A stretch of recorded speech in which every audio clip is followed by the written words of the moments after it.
These are important if you're talking on the phone with a pharmacist. An additive drug interaction means that the effects of two different drugs are so similar that you can consider them equal. So for example, when you're taking two cyclooxygenase inhibitors, such as aspirin and acetaminophen, you get 2 times the effect. Permissive literally means that one drug must be around to permit the other to have its full effect. The example listed in your book is cortisol and catecholamine responsiveness, or sympathetic nervous system responsiveness. To understand this, just think back to one of the actions of cortisol, which is to increase beta-adrenergic receptors on the surfaces of cells throughout the body.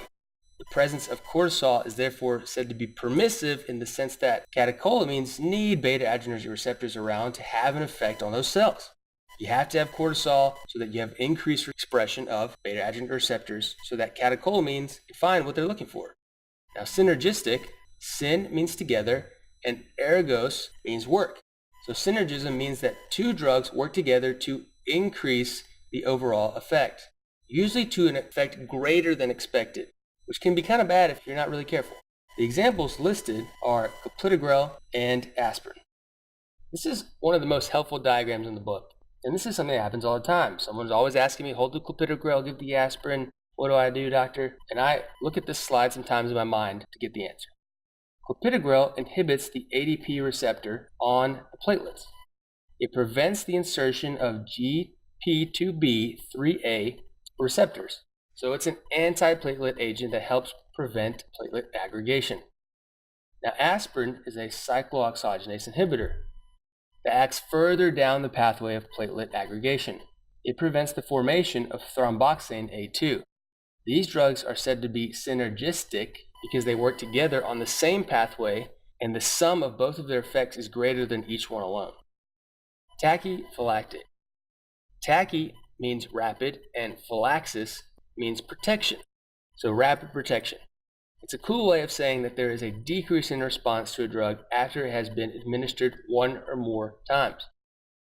MDMA is the pure form of the street drug ecstasy, while LSD is a synthetic drug made from the ergo plant lianas.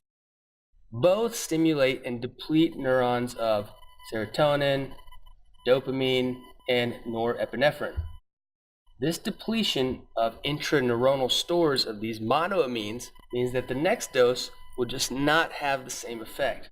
This is a huge reason that people get addicted. They're always chasing the initial high and trying more and more and more drug to get that same effect, but they haven't considered this tachyphylaxis that occurs. Let's just keep this simple. The rate of elimination of a drug can have none, as in 0, relationship with the plasma drug concentration, and we call this zero-order kinetics. Let's talk about an example most of us can relate to. Ethanol, alcohol, the good stuff. Zero-order kinetics is the reason why people can drink a bunch of alcohol and then wake up the next day still drunk, still intoxicated. That's because ethanol in the plasma will be eliminated at the same rate no matter the plasma concentration of ethanol. Why, yes, this is a great time to review ethanol metabolism. Remember, ethanol is broken down into acetaldehyde by ethanol dehydrogenase. This is the corresponding aldehyde, and it's broken down by acetaldehyde dehydrogenase into acetate, or acetic acid, same thing. This is the bad thing, acetaldehyde. It is responsible for the hangover, and the only thing that cures a hangover is time, no matter what. Why? Because this enzyme, acetaldehyde dehydrogenase, works by zero-order kinetics. It does not care about the plasma concentration of its substrate, which is acetaldehyde. Zero-order kinetic enzymes are like workers at the DMV. They're going to work at their pace no matter what. They don't care how many people are there. Why do zero-order kinetics happen? Why can't we just speed things up? Supply and demand. In the case of ethanol metabolism, we are limited by the amount of available NAD+ inside hepatocytes that are going to be converting it into NADH by dehydrogenase enzymes when breaking down ethanol. Usually, the cell only has a limited amount of NAD+. So most zero-order kinetic reactions are limited by some type of very valuable cofactor. Some important drugs that are zero order are phenytoin, salicylates, and cisplatin.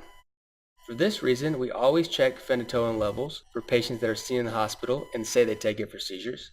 We also check cisplatin levels for cancer patients. We also check salicylate levels in patients that are suspected of salicylate poisoning or overdose. In summary, zero-order kinetics means that the elimination rate is not proportional to the plasma drug concentration. This is why the diagram shows a constant slope.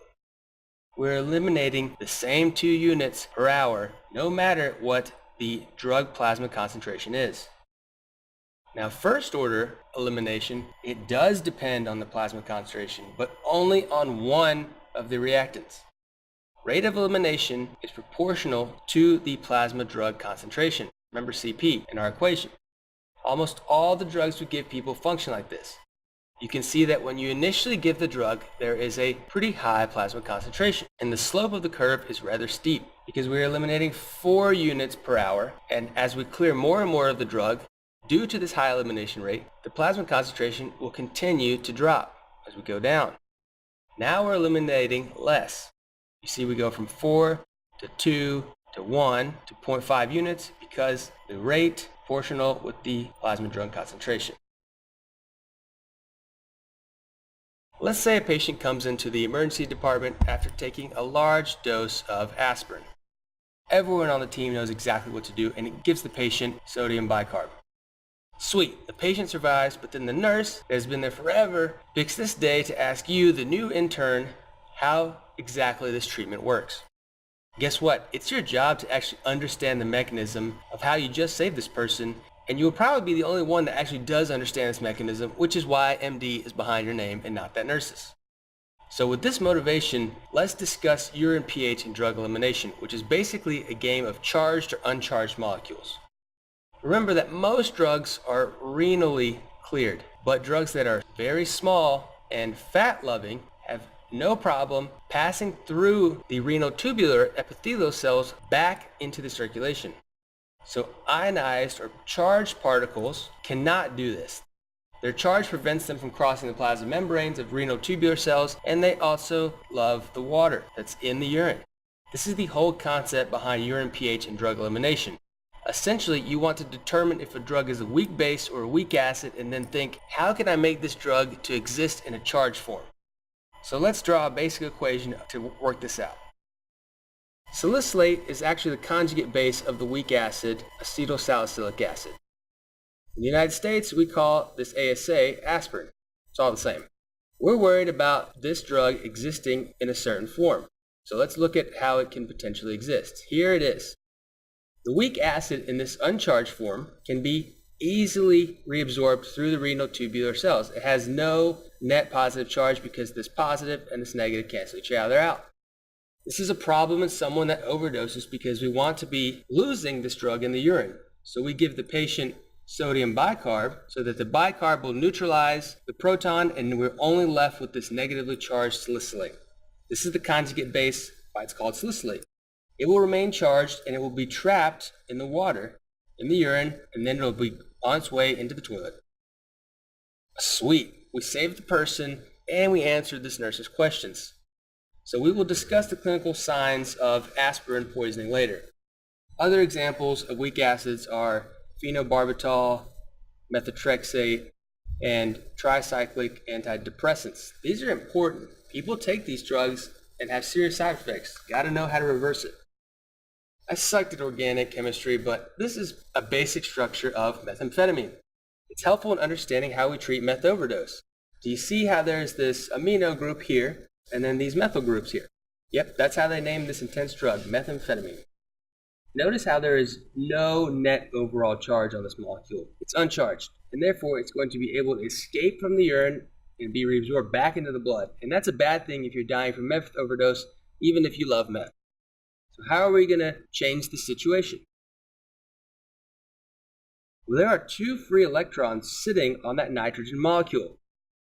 Meth is a weak base.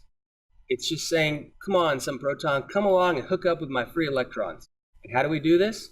We give ammonium chloride. This proton off of the ammonium chloride is going to provide us the opportunity to now give this methamphetamine a positive charge. So the proton off the ammonium will hook up with the amino group's electrons, and now we have a positively charged molecule that will stay trapped in the urine. This is too much chemistry, but you have to understand it. You have to know your fundamentals to be a good test taker and a good doctor.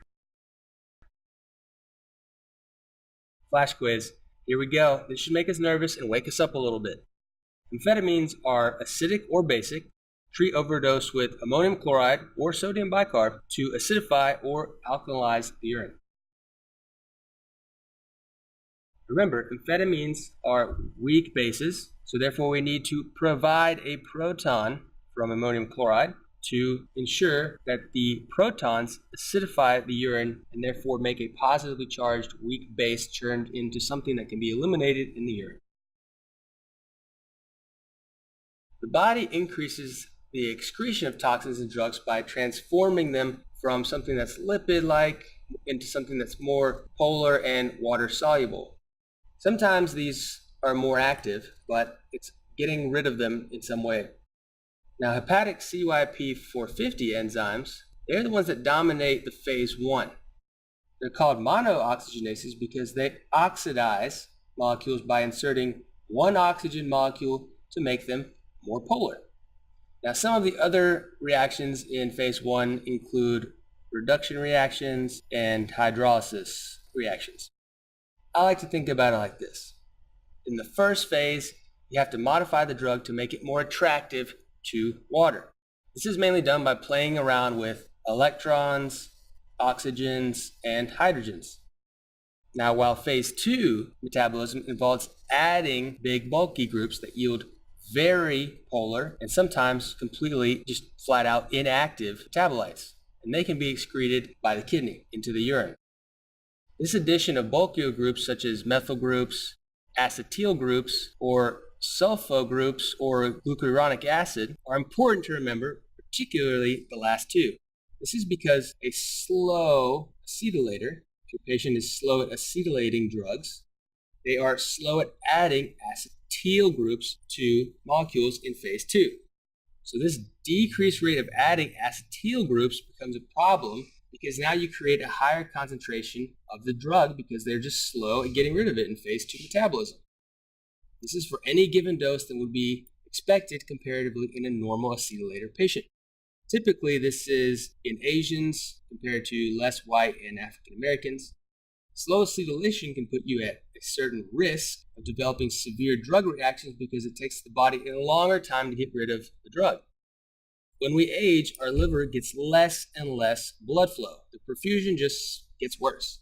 This actually leads to some atrophy and loss of liver function, including the CYP450 enzymes that are responsible for phase 1 metabolism.